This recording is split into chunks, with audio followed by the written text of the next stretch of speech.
वीर बालक अभिमन्यु। लगभग 5000 साल पुरानी बात है। कौरव 100 भाई थे और सैकड़ों उनके मित्र थे। पांडव 5 भाई थे और उनके भी कई मित्र थे।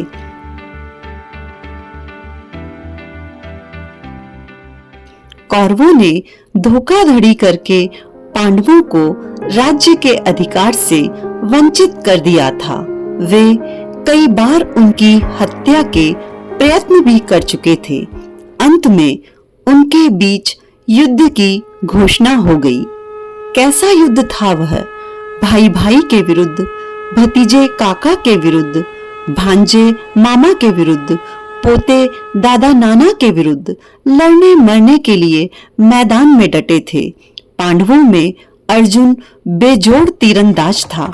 उसके कारण कौरवों का बहुत नुकसान हो रहा था।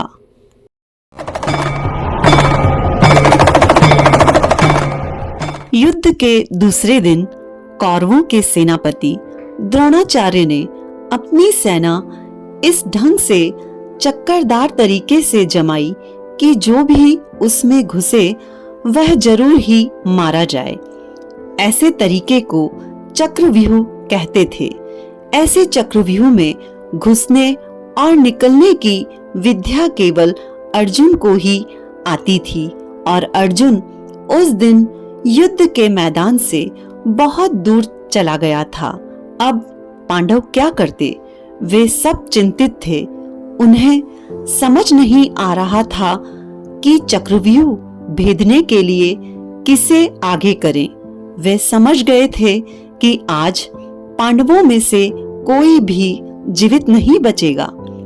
ऐसे में अर्जुन के पुत्र अभिमन्यु ने कहा, तात, आप लोग चिंता न करें। चक्रव्यूह को भेदने की विद्या मुझे भी आती है।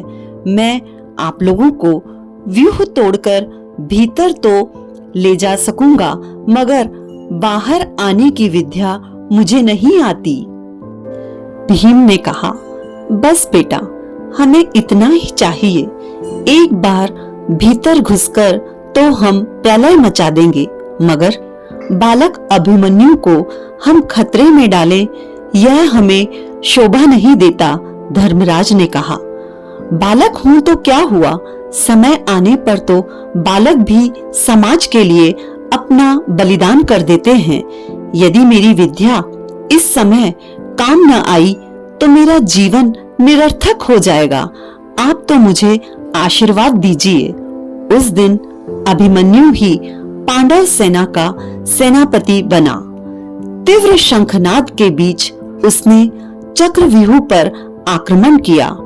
उसके पीछे पीछे युधिष्ठिर, भीम, नकुल, सहदेव और दूसरे वीर व्यूह में घुसते गए, मगर कोई भी वीर व्यूह में तीसरे घेरे से आगे नहीं बढ़ सका। तीसरे घेरे में सब उलझकर रह गए।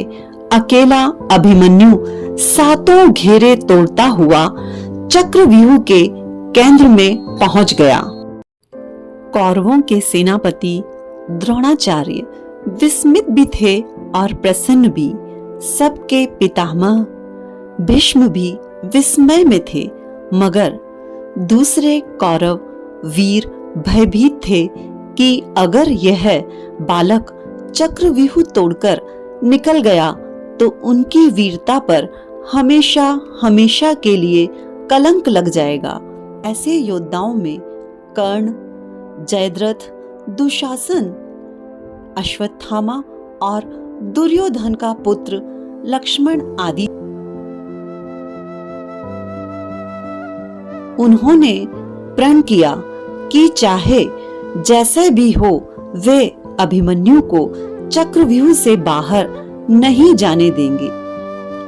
सब महारथियों ने उस वीर बालक को घेर लिया।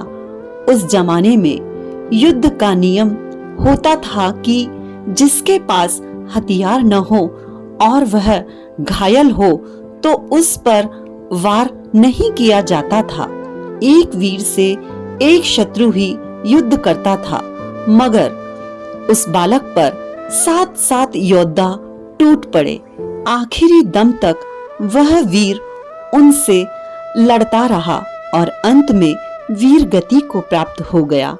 वह घटना कौरवों के नाम पर भारी कलंक बनी और अभिमन्यु का नाम अमर हो गया।